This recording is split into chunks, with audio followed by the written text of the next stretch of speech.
पूछ रहा हूँ, आप चाहते हैं कि आपके घर में औरंगजेब की तरह व्यक्ति हो? चाहते हैं आप? हाँ बिल्कुल, मैं अभी बताऊंगा इस पे पूरी रात। पूरे बताओगे? हाँ या ना बताएंगे? आप बोल लीजिए। आप बोलिए। नहीं, या मुझे अपना पक्ष रखने दीजिए, आप बोलिए। बोलिए। ठीक है। ऑडियंस मुझे अच्छे से, मैं ऑडियंस को समझ पा रहा हूँ बहुत अच्छे से, बहुत सारी चीज़ें समझ पा रहा हूँ। इसलिए बेहतर है कि आपने ये सवाल मुझसे किया और मैं इस पर जवाब देता हूँ कि औरंगजेब को मैं गलत नहीं ठहराता हूँ। वो बड़े एलानी इस बात को आपके चैनल पे खुल के कह रहा हूँ कि आप चाहते हैं आपके घर में भी एक औरंगजेब ने भारत में एक हो, देश की जीडीपी कहाँ पहुंच गई है? भारत में हो भारत में अब औरंगजेब होना चाहिए। भारत में हो। जी भारत में हो। अर्थव्यवस्था अच्छी करने के लिए औरंगजेब को भी बाप मानने को तैयार है। बहु बेटियों का मांस, रेप, मर्डर, स्लॉटर करवाने को तैयार है। धर्मांतरण के लिए तैयार है। बाप को जेल डालने को तैयार है। भाई का गला काटने को तैयार है। गुरुओं को, और आप गला कटवाने को तैयार हैं। गुरुओं का गला काटने को तैयार है। पैसे के लिए करते हैं आप लोग ये। रोजगार नहीं है, आप पैसों के लिए कर रही हैं। आप लफाजी कर रही हैं। आप रोजगार की बात कर रही होती मैडम।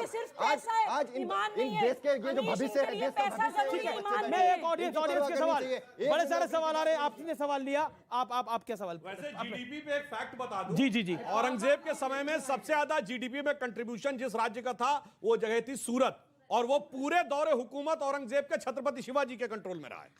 मुजीबुर रहमान साहब ने कहा कि बाबर राजा थे या औरंगजेब राजा थे। हमारे सनातन धर्म में और हमारे घर में बचपन से सिखाया जाता है कि राजा ईश्वर के समान होता है, वो सबको एक समान देखता है। राजा वो नहीं होता है जो महिलाओं का बलात्कार करे, राजा वो नहीं होता है जो हिंदुओं के मंदिर तोड़े, और राजा वो नहीं होता है जो अपने गुरु का सर काटे।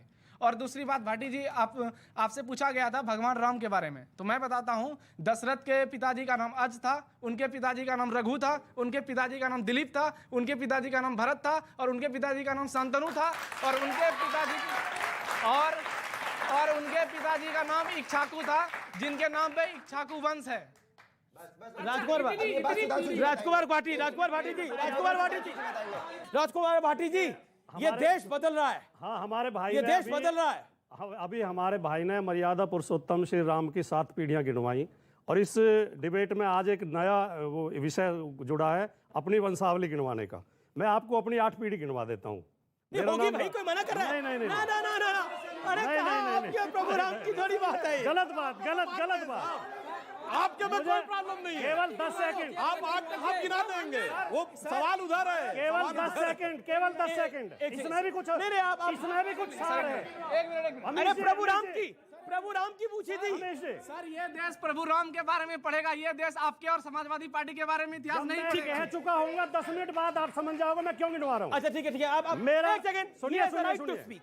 मेरा नाम राजकुमार है। मेरे पिताजी का नाम श्री रामकरण सिंह है। उनके पिताजी का नाम श्री धारा सिंह जी था। उनके पिताजी का नाम श्री भंता सिंह, उनके पिताजी का नाम श्री भूरा सिंह। उनके पिताजी मजलस जमींदार थे, जिन्हें 1857 में अंग्रेजों ने बुलंदशहर कालेआम पे फांसी दी थी, जो कि क्रांतिकारी थे। 1857 बिल्कुल, तालियां आपके पूर्वजों के लिए। आज हम लोगों पर सवाल उठाया जाता है। कोई सवाल नहीं उठा रहा। आपके देशभक्ति का सबूत मांगा जाता है। आपके पूर्वजों पे कोई सवाल नहीं है। इसी कहते हैं कभी। और दूसरी बात, और 10 सेकंड, मैं ये भी चाहता हूं, एक सवाल इन्होंने पूछा कि मेरे घर में राम जैसा आदर्श पुत्र पैदा हो, जो अपने पिता की आज्ञा पर राज छोड़ के वन को चला जाता है। अच्छी बात है।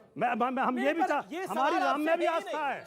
राम में भी आस्था है, लेकिन राम के नाम पे हम देश को बांटना नहीं चाहते। भाटी जी, बस अच्छा, क्या राम का आपने बोला हम राम के नाम पे देश को बांट नहीं चाहते, तो राम मंदिर बनाकर देश बांट रहे हैं? मैंने ये कहा। आपका मतलब क्या है? मैंने ये कहा। आपका मतलब क्या है? आप अपनी तरफ से क्यों मैं सवाल पूछ रहा हूँ। आप ऐसा अन्याय क्यों करते हैं? सवाल पूछ रहा ऐसा अन्याय भाई, इसका मतलब तो ये हुआ कि राम के नाम पर ये देश को बांट रहे हैं, ये राम का मंदिर बनवा रहे हैं, तो ये देश को बांटने के लिए राम का मंदिर बना रहे हैं। समाजवादी पार्टी का ये स्टैंड है। एक बात का राम के नाम पर देश बढ़ सकता है? महाराज जी, राम के नाम पर देश बढ़ सकता है? देखिए, राम के नाम पर देश बटेगा नहीं। राम और कृष्ण भारत की आत्मा हैं। एक बात और सुन लीजिए, राष्ट्रवाद से अगर किसी दल का संबंध है, उस दल का समर्थन पूरा भारतवर्ष जीवन भर करता रहेगा। अगर आप राष्ट्रवादी हो जाएंगे, सभी लोग करेगा। एक अंतिम बात, कबीर साहब की बात सुन लीजिए। आधी बात इन्होंने कही थी, कबीरा कबीरा क्या रटत है, या जमुना के तीर, इक इक गोपी प्रेम में बह गए कोटि कबीर। ये कबीर साहब ने कहा। जी जाएंगे, अब मानेंगे क्योंकि उसको। प्रभु राम की बात हुई कि प्रभु राम के नाम पर देश बढ़ सकता है। अगर आते हैं तो राम राम, जाते हैं तो राम राम, जब मौत भी हो जाती है ना तो कहा जाता है राम नाम सत्य नहीं है। सुनिए, इन्होंने कहा कि देश को राम के नाम पे बांटते हैं, आपको होता है? मैंने नहीं कहा, गलत बयानी मत करिए, गलत कोट मत करिए। क्या बोला था भाई? चले मान लिया। मैंने कहा हमारी राम में आस्था है, ठीक है। लेकिन हम राम क्या के बोला नाम पर था? देश को नहीं अच्छा बांटते। सुनिए, राम के नाम में आस्था होने से देश कहां पहुंचता मैं बताता हूं। इस दुनिया में एक देश ऐसा है जिसका किंग आज भी टाइटल होल्ड करता है, किंग रामा द 10th। वो भारत नहीं है, वो है थाईलैंड। एकमात्र देश है जहां के नेशनल ब्रॉडकास्टर पर पर डे रामायण आती है, वो दुनिया का सबसे बड़ा मुस्लिम देश इंडोनेशिया। एक देश है जिसकी की फर्स्ट लेडी मानती है उनकी वंशावली भगवान राम से, वो है साउथ कोरिया।